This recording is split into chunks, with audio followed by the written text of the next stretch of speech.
Because I live in Detroit, I was able to get tuition-free college through the Detroit Promise. I feel very fortunate working with the Detroit Promise. They were able to afford me so many opportunities. I'm currently studying media production and journalism at University of Michigan Dearborn. I'm looking to take my talents further into the production industry, short films. I love working with people here, and this is where I want to be. And that's why I'm Detroit for life.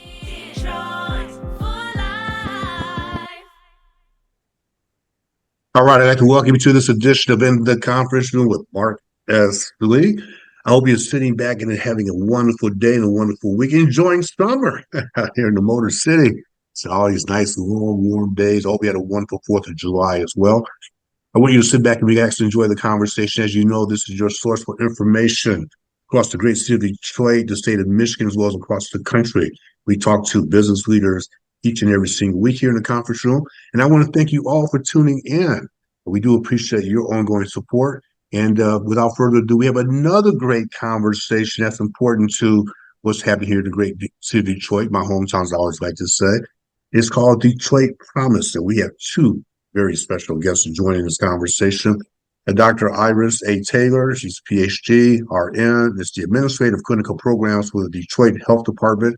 And she's also the chair for Detroit Promise, and we'll come back and get that information from her and exactly what that means as well. And also, if you're tuning into these commercials, we have on in the conference room Mr. Preston Wellborne, and he's prominently displayed in those Detroit for Life commercials, especially focused on Detroit Promise. And he currently directs marketing operations for ANC Tasty Events, a community space here in Detroit, which is focused on connecting and empowering artists and entrepreneurs. Dr. Taylor and Preston Wellborne, thanks for joining me in the conference room. How you doing? Doing wonderful. Thank you for having us. So good to have you. I'm doing great. All right. Thank you very much. And Dr. Taylor, let's start with you. Detroit Promise. We've seen the commercials. We've read about them. I've gone to the State of the City address. I've heard the mayor talk about it across the city. Talk to us about your role with Detroit Promise. I believe you're the chair. So let's start with your role with Detroit Promise, the board, and exactly what is Detroit Promise. Okay, I'm going to do this in a little reverse. What is Detroit Promise? The Detroit Promise is a last dollar in opportunity to ensure that your tuition is paid for fully. So after you've completed your FAFSA and they've determined whether you're eligible for PAL or any other grant opportunity, the Promise Zone fills the gap, whether it is a certificate program, a 2-year college, community college opportunity, or a 4-year university educational opportunity. My role as chair of the board is that there is a board that was appointed when the Promise became in existence in the city of Detroit. And our role is to ensure that the expectations and the objectives of the Promise is fulfilled and that we manage the dollars that comes in from the tax captures for the Promise. That's awesome. And so basically you're saying it's a scholarship for all eligible Detroit residents. They have a tuition-free path. Is that right? To certainly continue education. And I think a lot of people hear that, Dr. Taylor, and they say, oh, I mean, I get education, basically a free education or tuition-free education. And I remember sitting next to someone, I actually had to be sitting in the media row with the mayor's State of the City address. And I remember as I was getting ready to leave, I heard one of the residents say, what? How is that possible? You mean if I'm a resident of the city, I can actually get tuition-free education? And I think what they're saying is, wow, how does that happen? How did this come together? It was legislatively established, but and a lot of the funds come down through tax captures.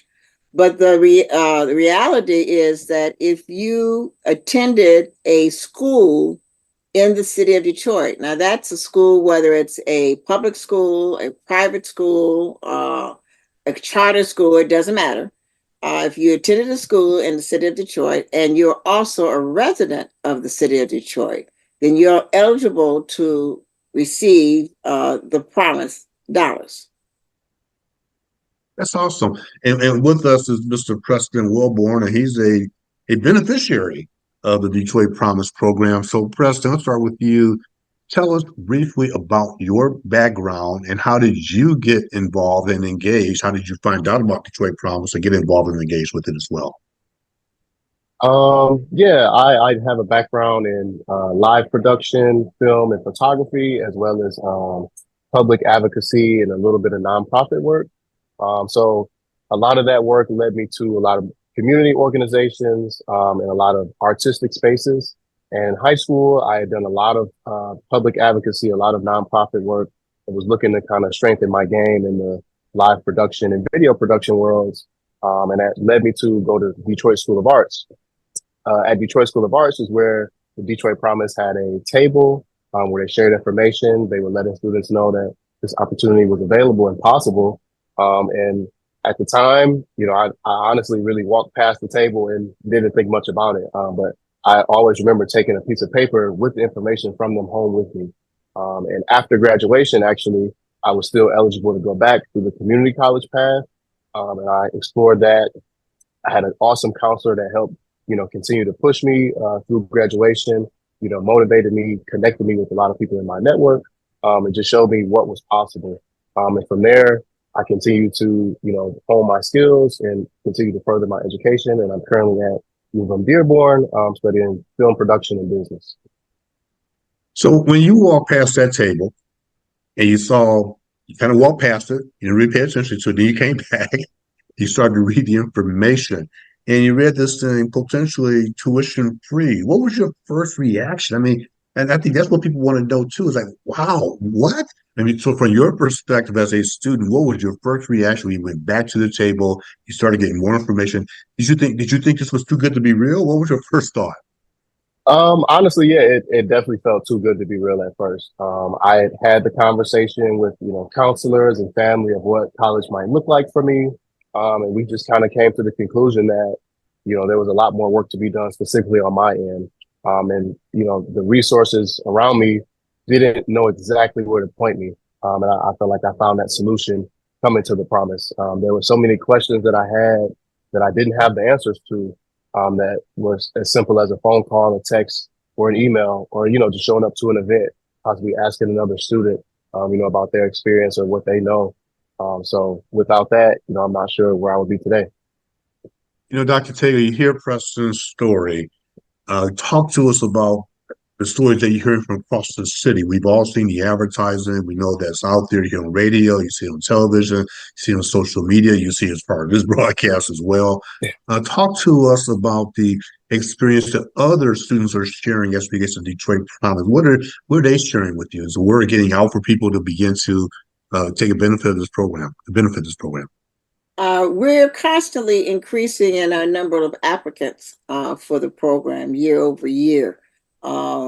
As we continue to advertise, as we continue to have outreaches in the various schools across the city of Detroit, as we continue to go to community events and tell people about the Promise, so we begin to reach out to parents because parents don't know about the Promise, so that they can encourage their children in terms of support of application process and the like. And so our experience has been a very similar story to Preston, that once they become engaged, because we also provide counselors that are available to them and coaches that are available to them once they enroll in the program to support them in that transition from high school to college, and their focus and the like. And so we think that overall, the responses have been exceptionally good from everyone who has participated in the Promise.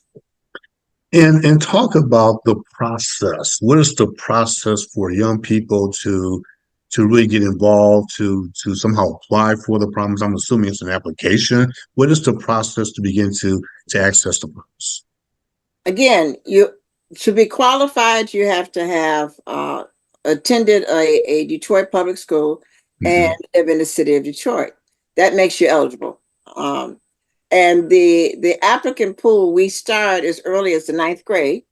Okay. encouraging people to apply. And then as you get to the 11th or 12th grade, then in deciding whether you're looking at a certificate program versus a community college or a four-year university, then looking at then filling out all of the requirements for acceptance to admission to that particular organization, and the financial application packet, the FAFSA, that everybody has to fill out.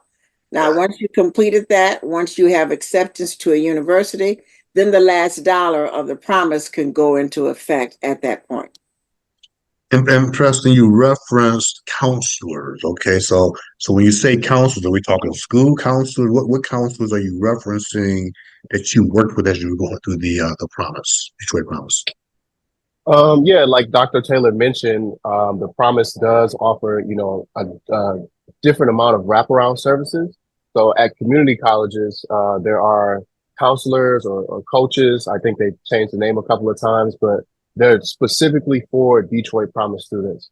So they deal with Detroit Promise students only, making sure that they're checking in on grades, making sure they have what they need for their classes. And a lot of times, things come up that you wouldn't expect. Sometimes your car might go down. Sometimes you might not know how to get access to tutoring or counseling.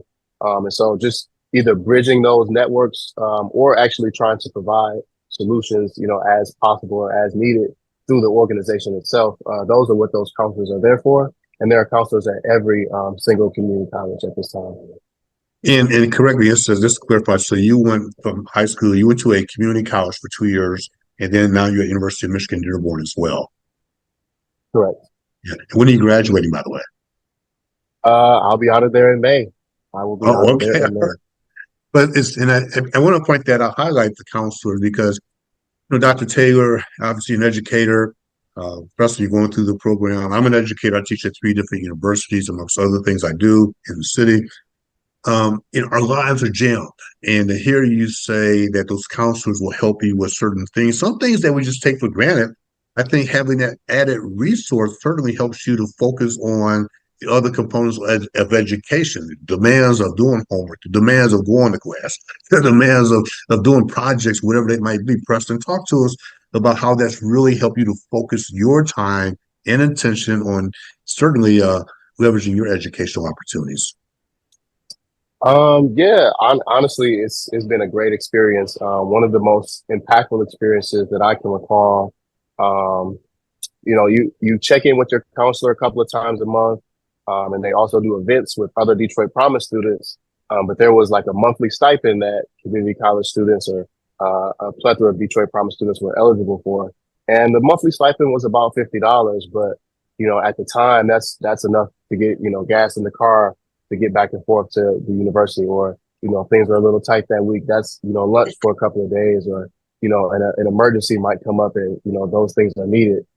So just feeling the security, and the safety of a network that is there for you, that is there to help you succeed and wants to see you succeed.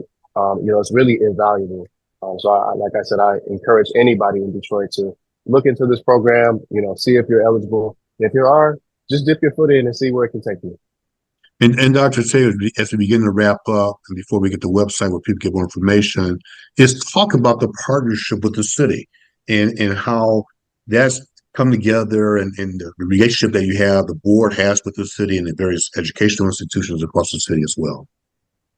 Well, the city of Detroit and its current administration has been exceptionally supportive of the Promise. The Promise Board became in existence during this administration. So the support in getting the word out, supporting the initial infrastructure as we got to establish was also very critical as a new board a few years ago. And so I think it is an opportunity to tell a great story that it's wonderful to live in the city of Detroit. You live in the city of Detroit, and these are some of the opportunities that are afforded to you. That's awesome. And what is the website, Dr. Taylor, that people can go to get more information about the Promise? You can go to the DetroitPromise.org and get information, or you can go to the City of Detroit's website and get information. What I want to do is give each one of you 30 seconds, starting with you, Preston. Say whatever you want to say to the listeners and viewers about Detroit Promise and why it's important to you. And then Dr. Taylor, do the same thing with you, certainly from your perspective and also from a board perspective. Preston? Yeah, for anybody listening out there, the Detroit Promise is an amazing opportunity.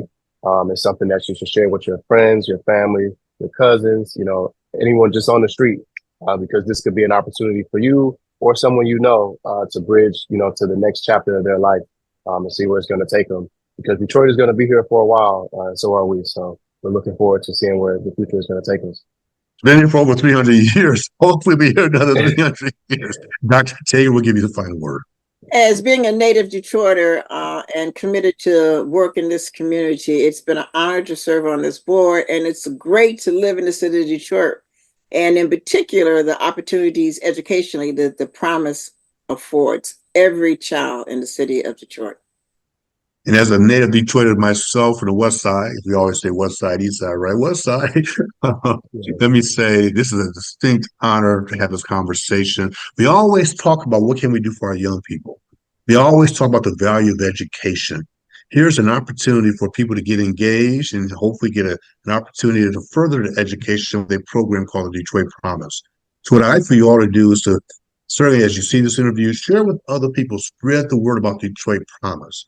And I want you to make sure that you watch this interview again. If you missed any part of it, you want information, it's all here. Tune in to end the conference room for this particular edition again and take some notes and make sure that you spread the word and tell others. In the meantime, I want you all to go out and make it a great day, make it a great week, and we will check you out next time in the conference room with Mark S. Lee. I'd like to take this time to thank Dr. Taylor and Preston Wellborne. Have a great day, and we will check you all next time. Have a good day, everyone. Thanks. Thank you. Have a good one. Without Project Clean Slate, there is no telling where I would be right now. It gave him back his life, because once he got the felony, it seemed like life was over. Being unemployed, being depressed, being a burden. Project Clean Slate helped wipe those things away. I can't say thank you enough. I am now able to work for a reputable airline. Detroit had my back, all because I live in Detroit.